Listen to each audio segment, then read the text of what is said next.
Everyone's having a wonderful, wonderful week and a beautiful, beautiful Yontif.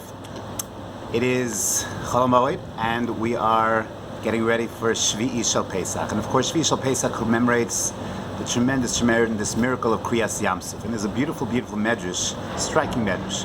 And the medrash tells us in Parshas Beshalach that when Bnei Yisrael was traveling, the waters wanted to come crashing down on Bnei Yisrael.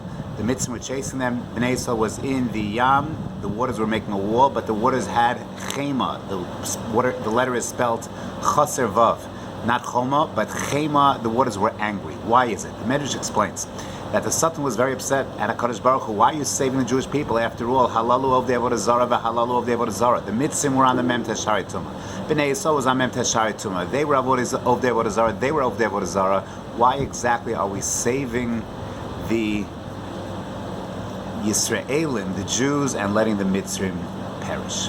And there's a lot of Torah to be said on this medrash, but Hashem's answer is very striking. Because indeed the Satan has a taina, has a claim. Why exactly are we saving the Jews? They too are on Mem Teshari Tumah. So the Hashem says, the medrash answers that Hashem responds to the Satan, Shota Sheba'olam, you fool. You're missing a fundamental difference.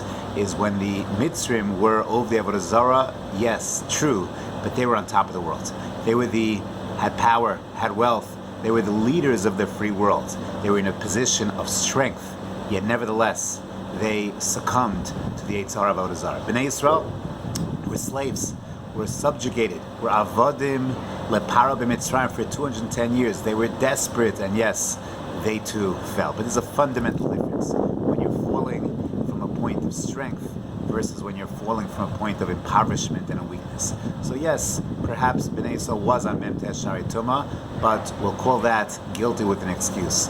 Mitzrayim, they had no excuse. They were on top of the world. There was no justification for their failures. And sometimes there are different nisyonos in life. Sometimes there's a nisyon of anius, and sometimes there's a nisyon of ashirus. These are both nisyonos. But the message that this perhaps medrash is teaching us is that the nisyon of power, the nisyon of ashirus, that nisyon has to be overcome. We have to realize that all the goodness that we have, the relative wealth that this generation finds itself enjoying, is something that we cannot take for granted. We have to realize what is the source of that wealth, what is the source of that affluence. It's HaKadosh Baruch Hu, and we have to be Makar Tov every single day. And Rahman al-Islam, we shouldn't have any nisyonos, but if we have any nisayon, perhaps of this generation, of comfort, of everything that we need, that's nisayon, that we have to do everything we can to conquer, have a beautiful, beautiful Shabbos, and a wonderful Yontif.